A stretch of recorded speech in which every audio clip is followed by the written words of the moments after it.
Living at home with my folks till I was 25 wasn't something I planned out like some strategy, it just felt right, you know? We were tight, like, really tight. Some folks get antsy to bolt the moment they hit 18, but not me. My parents' place was more than just a house, it was home in the realest sense. Didn't see much point in changing that. Then, life threw a curveball. Losing them both to the pandemic felt like someone ripped the ground right out from under me. Suddenly, I was staring at this gaping hole in my life, trying to figure out what comes next. They left me enough money to coast for a while, but the thought of just living off their hard work felt off. It didn't sit right with me. So, I made up my mind to pull myself together. Wasn't easy, I'll tell you that. The whole idea of diving into the job market, of being truly on my own for the first time, was daunting. But the alternative? Living in a bubble, pretending I didn't need to grow up. That wasn't an option. Not anymore. Finding a job wasn't a walk in the park, either. Ended up landing a gig as a manager at this trading company. The work was a whole new world for me, but I dug my heels in, determined to make it work. Gotta start somewhere, I told myself, over and over. I remember running into an old friend from school, Jake, while I was out grabbing lunch one day. He spotted me first. "Hey, isn't that the home bird, Emily? Still living in your folks' nest?" he teased, a smirk playing on his lips. His words stung, more than I wanted to admit. I squared my shoulders, facing him head-on. "Actually, Jake, I'm managing on my own now. Got a job and everything," I shot back, the words laced with a mix of pride and defiance. "Oh, look at you, all grown up and independent.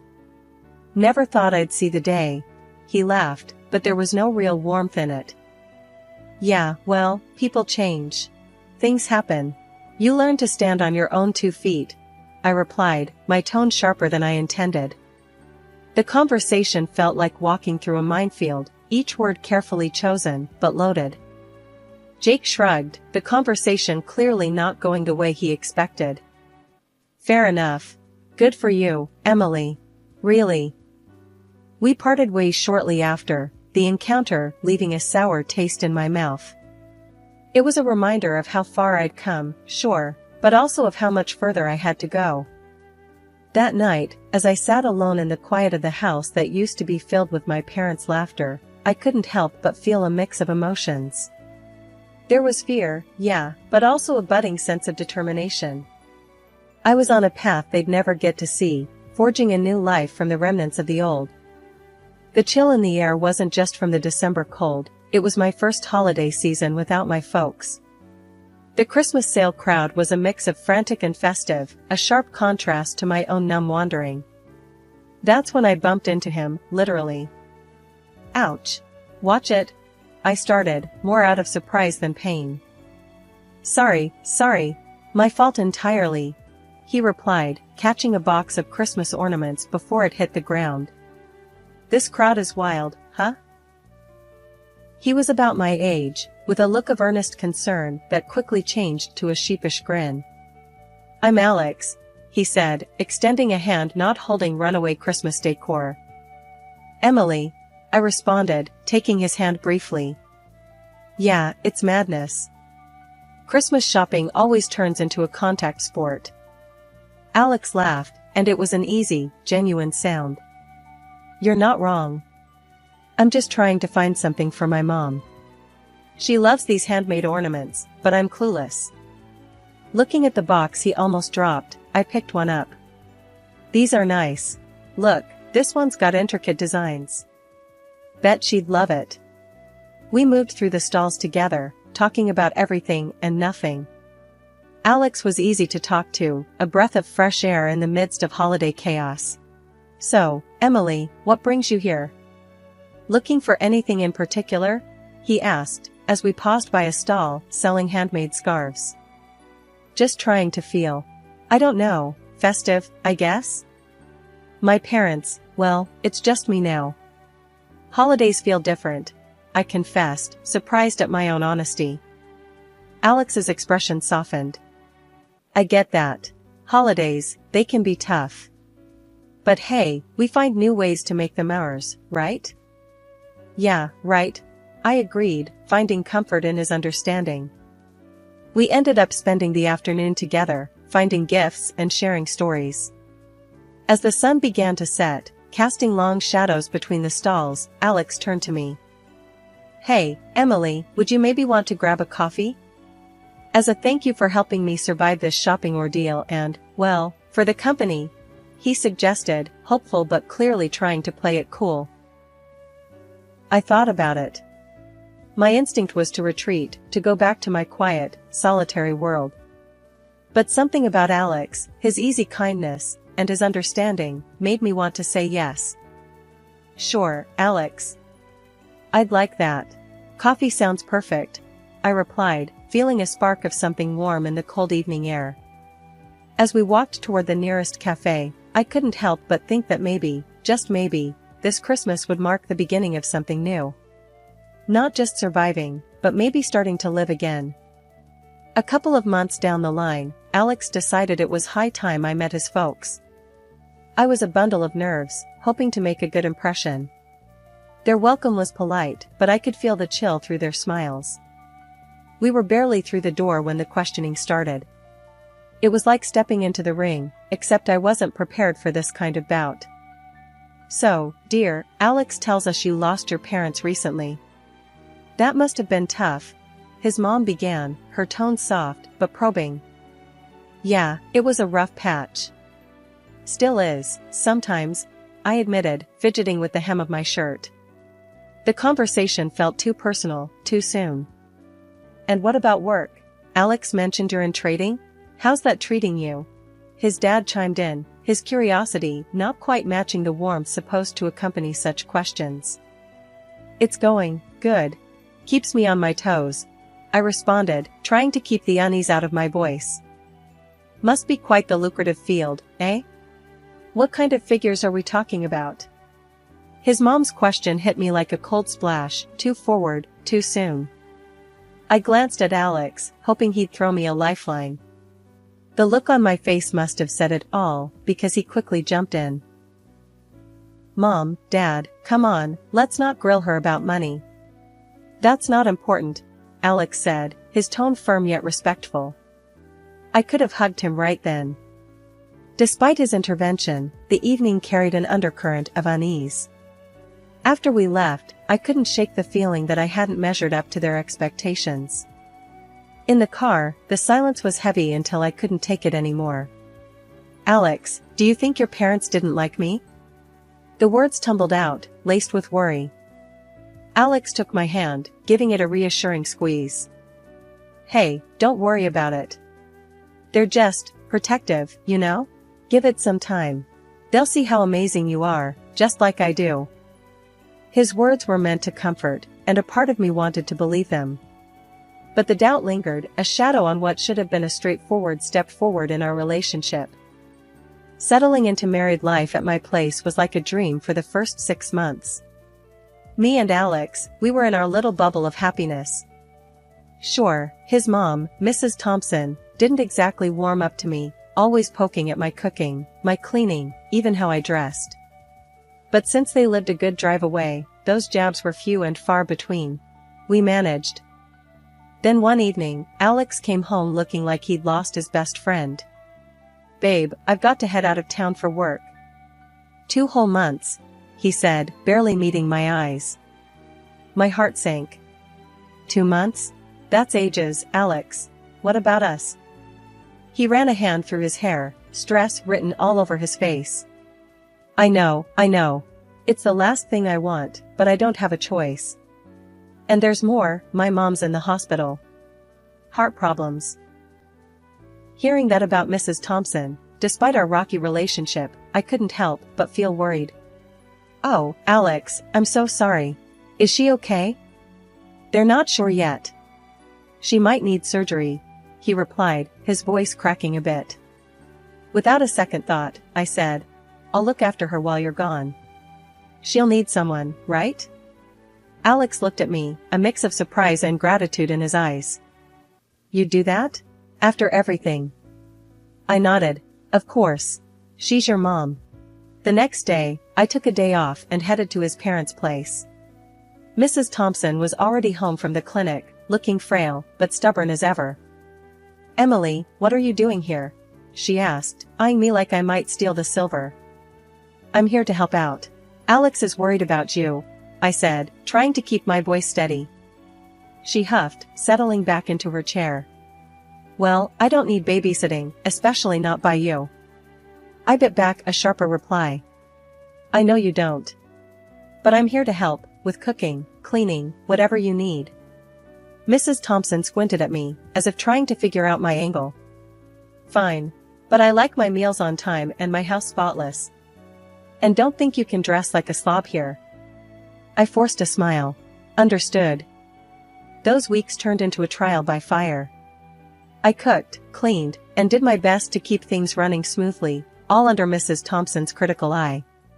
Every dish I made was either too salty or too bland. Every room I cleaned missed some speck of dust only she could see. One evening, as I was scrubbing the kitchen counter for what felt like the 10th time, she walked in, watching me like a hawk. "You missed a spot," she said, pointing to a corner so far back it would require me to grow an extra arm to reach it without moving everything off the counter. "Mrs. Thompson, I'm doing the best I can," I said, my patience wearing thin. She snorted. "Clearly, your best isn't good enough." I took a deep breath, counting to 10 in my head. Alex was counting on me, and I wasn't about to let him down, no matter how much his mother pushed my buttons. "Is there anything else you need before I go to bed?" I asked, keeping my tone polite. "Just make sure you're up early to start breakfast. And try not to burn the eggs this time," she replied, turning on her heel and leaving me to my thoughts. Life at my in-laws became more of a boot camp than a recovery ward pretty fast. Every day, it was like waking up to a new list of demands from my mother-in-law. And every evening, I juggled my job and her endless requests that just piled up, one on top of the other. "Can you fetch me the remote?" "It's just there on the coffee table," Mrs. Thompson would say, pointing at an object mere inches from her hand. The first few times, I didn't mind. But then, it became a routine, her asking for things she clearly could get herself. Cooking dinner turned into a tactical mission, trying to remember all of her dietary whims. "I only eat organic greens, you know. And the chicken needs to be cooked just so," she'd instruct, her voice carrying that tone that said any deviation would be unacceptable. Evenings, the only time I could catch my breath, were hijacked by the blaring TV.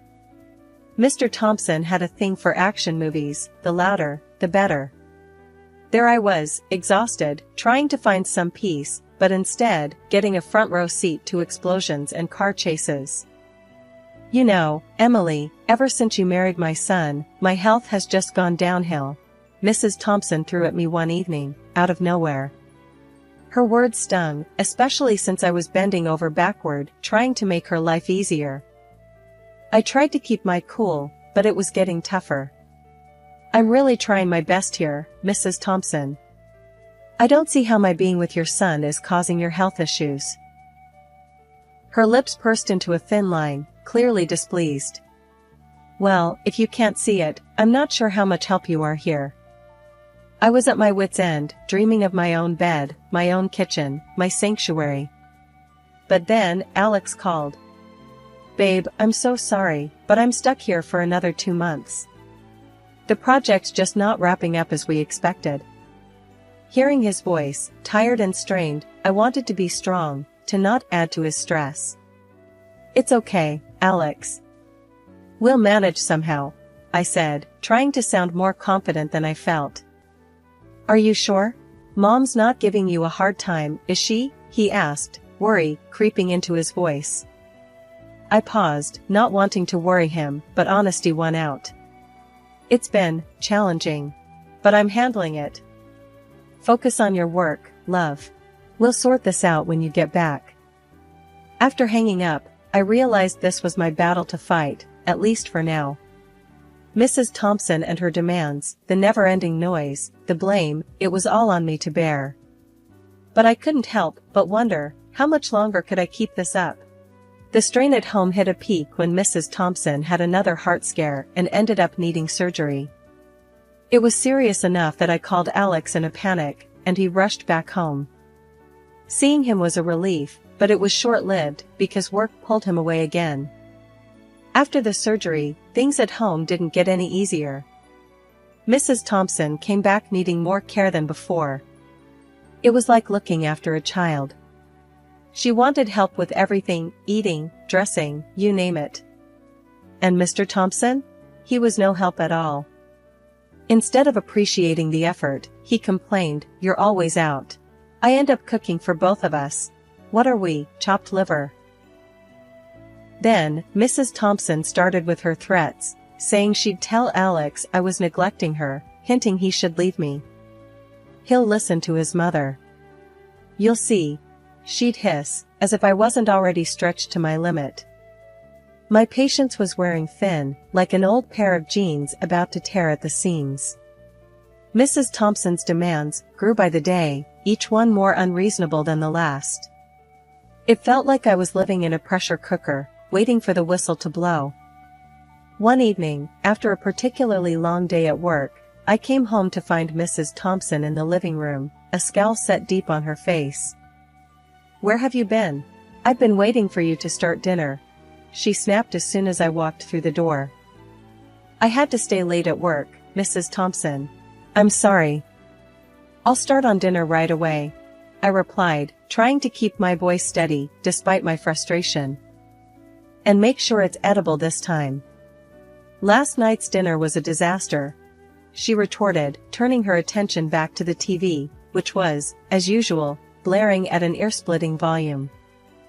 I wanted to scream, to let out all the frustration and exhaustion I'd been bottling up inside. Instead, I took a deep breath and walked into the kitchen, my hands trembling slightly as I began to prepare dinner. 2 weeks passed like that, and my obnoxious ward should have fully recovered by now. However, Mrs. Thompson remained weak. One day I got off work early. I was tiptoeing into the house, hoping for a quiet afternoon, but what I found was anything but. There was my mother-in-law, lively as can be, chattering away on the phone like she was at some high tea party. Yeah, I've got her wrapped around my finger. Just a little act here and there, and she jumps. Does everything for me. Even the little things I can do myself, she boasted to her friend, her laughter echoing off the walls. I stood there, frozen, key still in hand. The realization hit me like a truck. All this time, her needing help, her pain, a good chunk of it was just an act. A manipulative play to have me wait on her hand and foot. The anger bubbled up inside me, hot and fierce. I stepped into the room, unable to hold back. Really, now? Is that how it is? Putting on a show so I do more for you? I confronted her, my voice hard, the words tumbling out. She turned, the phone still clutched to her ear, her face a mix of shock and guilt. For a moment, she looked like she was caught in the headlights, then, quick as a flash, her demeanor changed. "Oh, you're home. Look at the time," she said into the phone, brushing off our confrontation like it was nothing. But it wasn't nothing. This was a game changer. I realized then that no matter what I did, it would never be enough. Not because I wasn't doing it right, but because the goalposts were always moving. "I can't believe you," I finally said, the disappointment heavy in my voice. "I've been breaking my back for you, and this is how you repay me? By lying? By manipulating?" Her response was cold, calculated. "I'm just making sure you're doing your part. After all, you married into this family. It's your duty." I didn't want to fight, but I couldn't let this go. "I've had it, Mrs. Thompson. I'm leaving this house," I said, my resolve hardening. Before I knew it, she was on her feet, fury in her steps as she snatched my phone from the kitchen counter. She stormed outside, and I followed, only to watch in disbelief as she threw it under the car, smashing it. "Let's see you call for help now," she sneered, her actions betraying her desperation. I felt a mix of anger and sadness, not just for the phone, but for the sheer breakdown of respect. I started gathering my things, determined to leave. But she wasn't done. She followed, throwing my clothes and personal items out after me, shouting insults that stung deeper than the cold air. "You're nothing. You don't deserve to be part of this family." I was outside, picking up my things, and trying to hold back tears when Alex arrived. The sight of his car was both a relief and a harbinger of the confrontation to come. "What's going on here?" Alex demanded, his eyes darting between his mother standing at the doorway and me, a mess on the driveway. "She's crazy, Alex. She's been lying about how sick she is. And now this." I gestured to the scattered belongings and my destroyed phone. His gaze shifted to his mother, searching for a denial that didn't come. "Mom? Is this true?" Mrs. Thompson's facade crumbled, but her defiance didn't. "She was never good enough for you, never good enough for our family." Walking into his parents' house, Alex was a storm dressed in human skin. His face was set, his jaw tight, ready to confront the hurricane his parents had brewed. "I can't believe what I've been hearing and seeing. How could you?" Alex started, his voice heavy with disappointment and anger. His mom, Mrs. Thompson, shot back. "Oh, now you're going to believe her over your own mother? She's turned you against us, filled your head with lies." "That's enough, Mom." Alex's voice cut through her accusations like a knife. "I've seen the videos. I've heard the recordings. I've heard enough of your words about her. There's no denying what you've done." The color drained from Mrs. Thompson's face as realization sank in. Her bravado faltered, her usual sharp tongue suddenly heavy in her mouth. "And you?" Alex turned to his father. "You just stood by? You let this happen?" Mr. Thompson shifted uncomfortably, the guilt evident in his avoidance, to meet his son's gaze. Alex continued, his disappointment unwavering. "Did you know that she sold her parents' house to pay for your wife's operation? Because the insurance wouldn't cover it all? We were planning to build a new house, a place where we could all live together. But not anymore." The room went silent, the weight of Alex's words pressing down on everyone. Mrs. Thompson, tears streaming down her face, reached out. "Please, I didn't know. I can change. We can forget all this happened." But Alex was resolute. "It's too late for that. You've shown us who you really are. We're done here. I'm done." Mr. Thompson, realizing the magnitude of their loss, turned to his wife with a look of betrayal. "You foolish woman. You've ruined everything." As Alex and I walked out to the car, the finality of the situation settled in. We were leaving behind more than just a house, we were severing ties with a part of our lives that had turned toxic. Sitting in the car, about to start a new chapter, Alex took my hand. "I'm sorry it had to be this way. But we're going to start fresh, just the two of us." I nodded, feeling a mix of relief and sorrow. "Together," I affirmed, squeezing his hand back. We drove off, leaving behind the chaos, ready to build a new life on our terms, grounded in truth and respect, away from the shadows of manipulation and deceit.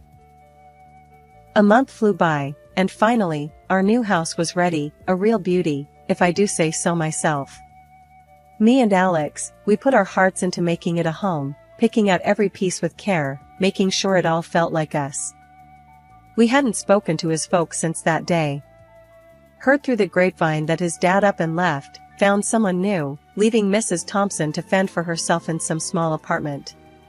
She tried reaching out, wanted to patch things up, but for us, that ship had sailed. Some wounds are too deep for sorries to heal. One evening, as we settled into our new living room, surrounded by boxes yet to be unpacked, Alex looked over at me with a smile that always made my heart skip. "So, babe, how do you feel about starting a family here?"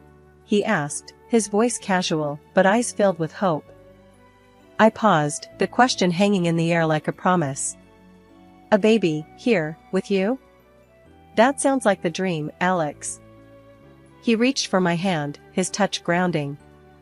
"I think we're ready to make new memories, good ones, in this place we built together." I nodded, the future suddenly blooming before us, filled with possibilities. "It'll be amazing. Our own little family." "Yeah," Alex agreed, a softness in his voice. Our own fresh start, away from all the drama. Just us and a new beginning. As we sat there, planning for a future filled with laughter and love, I couldn't help but feel a sense of peace. Despite the rocky road that led us here, we were building something beautiful on our own terms.